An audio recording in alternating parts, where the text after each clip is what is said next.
Well, hello there. How is everyone? I hope you are all well on this fantastic, fantastic Friday.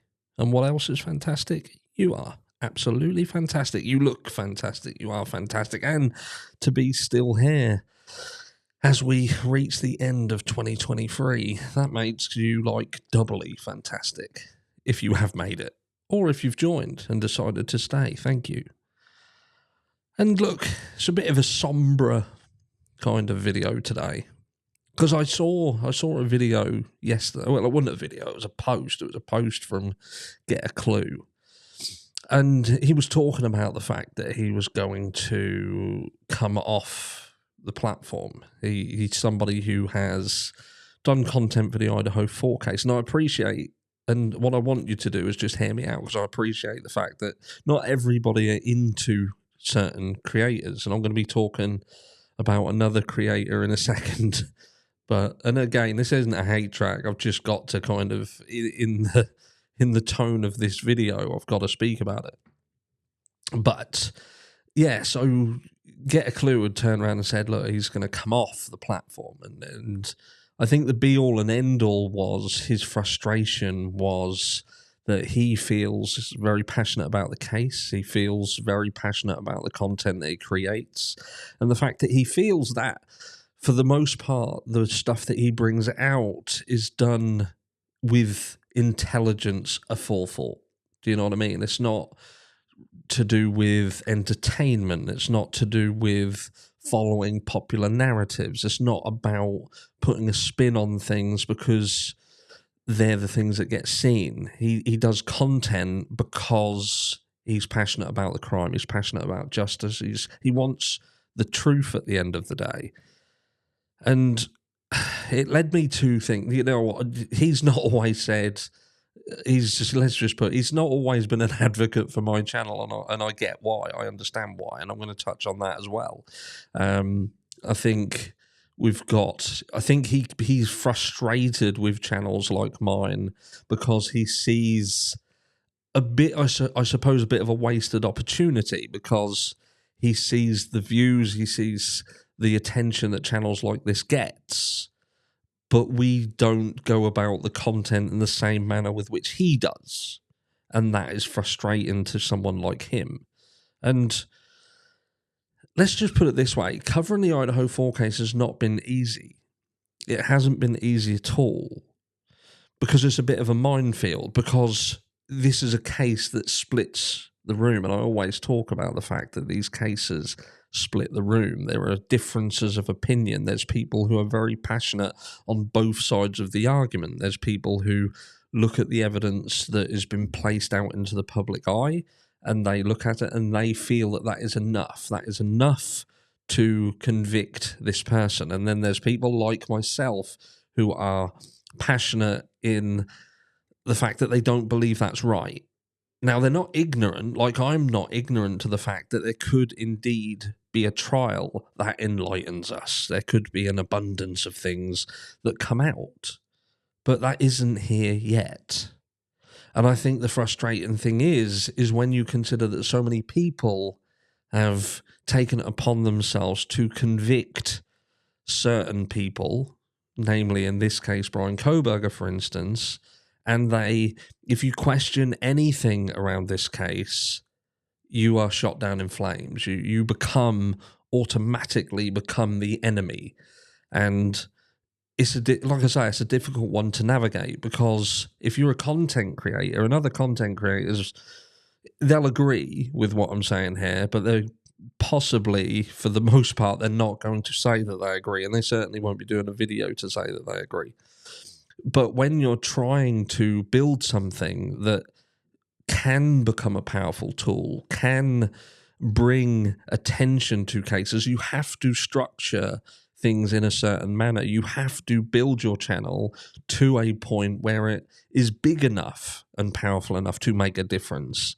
And you can't always do that by remaining rigid in your format, because rigidity and complexity doesn't interest the masses for the most part.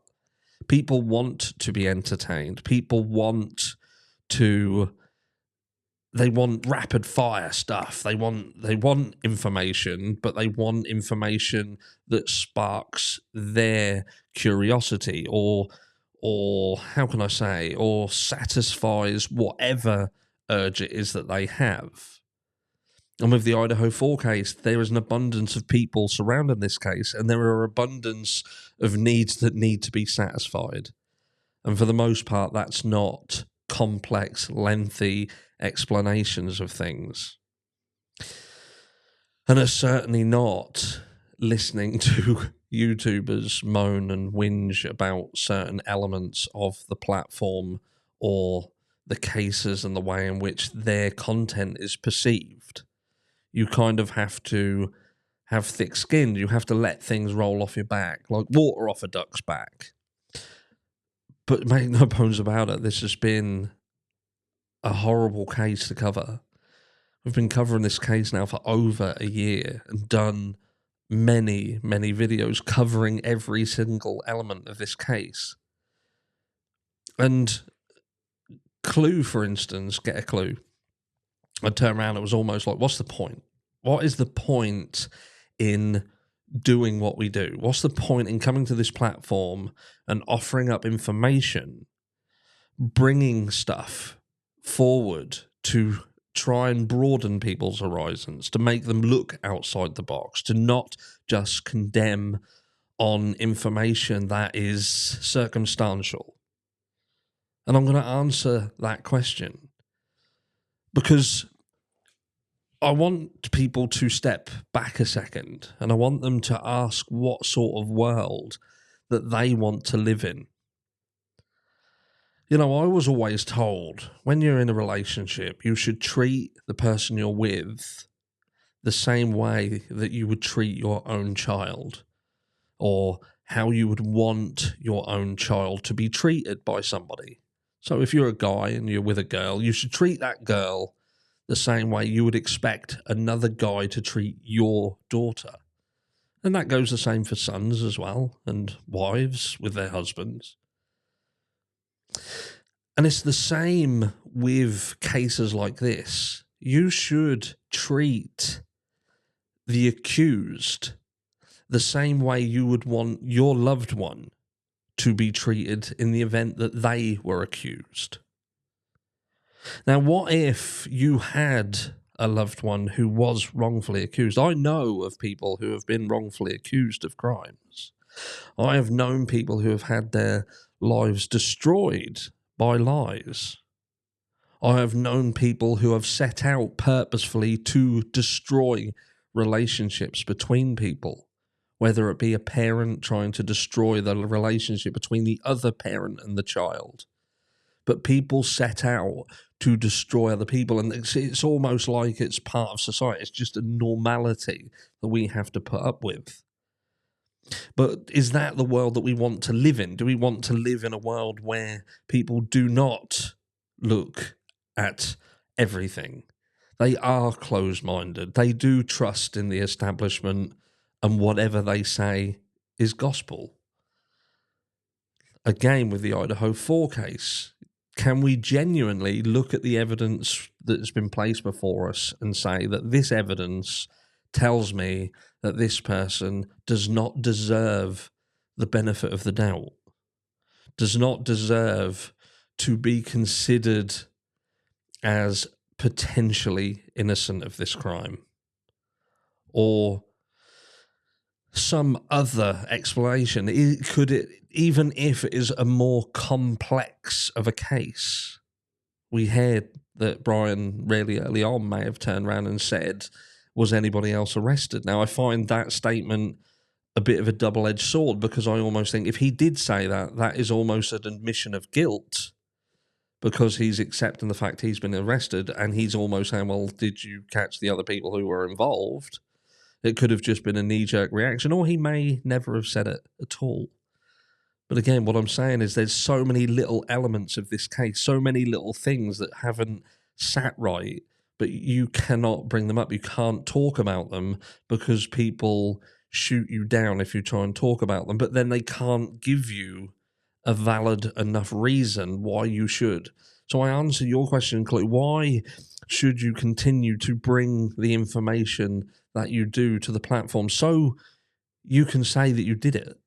So that you could say that you did every single thing in your power to try and make this place a better place.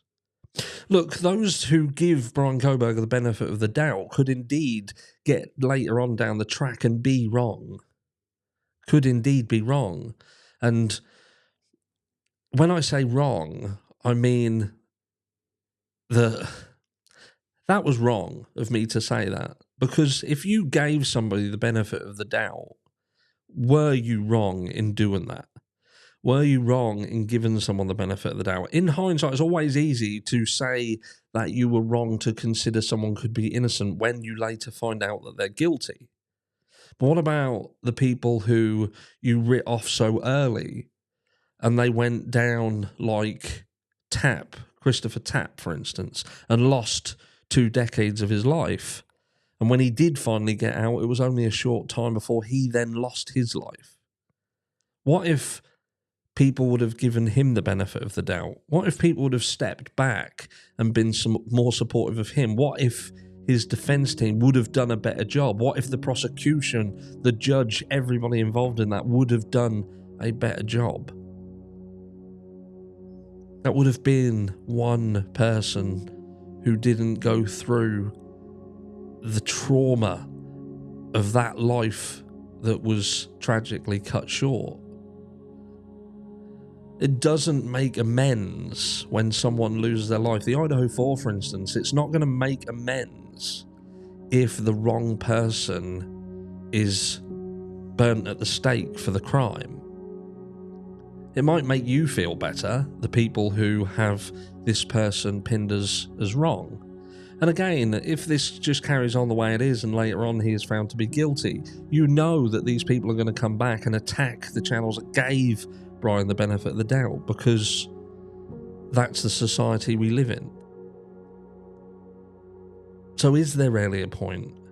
Is there a point in trying to get people to broaden their minds, broaden their horizons, look outside the box, give people the benefit of the doubt, not condemn so early? Is there a point in it? Or should we all just do that? Should we all just condemn people at the first hurdle? What a world that would be. Do you want your children, grandchildren, great-grandchildren to live in a world where that is the operation? That is the way the system works? Because it seemingly is already the way the system works. Richard Allen, for instance, and there will be people who condemn Richard Allen and think that he's guilty. There'll be others that think that he's innocent. There'll be people who are caught in the middle but just think that he should go through the process, due process, and it should be proven beyond a reasonable doubt. But will he even make the trial? Just been moved again.